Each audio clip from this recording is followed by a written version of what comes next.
ಶ್ರೀ ಗುರುಭ್ಯೋ ನಮಃ.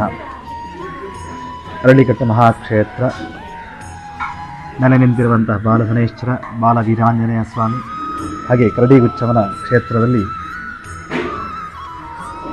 ಪೂರ್ವಕಾಲದಿಂದಲೂ ವಿಶೇಷವಾಗಿ ಭಕ್ತರ ಅಭೀಷ್ಟಗಳನ್ನು ಈಡೇರಿಸುವಂತಹ ದಿವ್ಯ ಶಕ್ತಿಗಳಾಗಿ ಇಲ್ಲಿ ಮಹತ್ತರವಾದಂತಹ ಕ್ಷೇತ್ರವಾಗಿ ಬೆಳಗಿದೆ. ಇನ್ನು ಮುಂದೆ ಭಕ್ತರ ಎಲ್ಲ ರೀತಿಯಾದಂತಹ ಕಷ್ಟಗಳ ಪರಿಹಾರಕ್ಕೋಸ್ಕರವಾಗಿ ಪ್ರತಿ ಅಮಾವಾಸ್ಯೆಯಂದು ದಕ್ಷಿಣಾಮಾರ್ಗ ಮುಖಾಂತರವಾಗಿ ಅವರ ಕಷ್ಟಗಳನ್ನು ಪರಿಹಾರ ಮಾಡುವುದು, ಅದೇ ರೀತಿಯಾಗಿ ಕ್ಷೇತ್ರದಲ್ಲಿ ಅನ್ನದಾನಾದಿ ಸತ್ಕರ್ಮಗಳು, ಅದರೊಂದಿಗೆ ಅವರ ಏನೆಲ್ಲ ಕಷ್ಟಗಳಿದೆಯೋ ಕ್ಷೇತ್ರದಲ್ಲಿ ನಮ್ಮ ಕೈಲಾದ ಸಹಾಯದ ಹಸ್ತದಲ್ಲಿ ಪರಿಹಾರ ಕಾರ್ಯವನ್ನು ಮಾಡುವಂತಹ ಒಂದು ಸಂಕಲ್ಪವನ್ನು ಈ ಕ್ಷೇತ್ರದಲ್ಲಿ ಸಂಕಲ್ಪಿಸಿದ್ದಾರೆ. ಆ ಎಲ್ಲ ಕಾರ್ಯವನ್ನು ಕ್ಷೇತ್ರಾಧಿಪ ದೇವತೆಗಳು ನಮಗೆ ಅನುಗ್ರಹ ಮಾಡಿ ಕಾಪಾಡಿಕೊಂಡು ಬರಲಿ ಎನ್ನುವಂತಹದ್ದಾಗಿ ಈ ಕಾಲಕ್ಕೆ ಹೇಳುವಂತಹದ್ದು.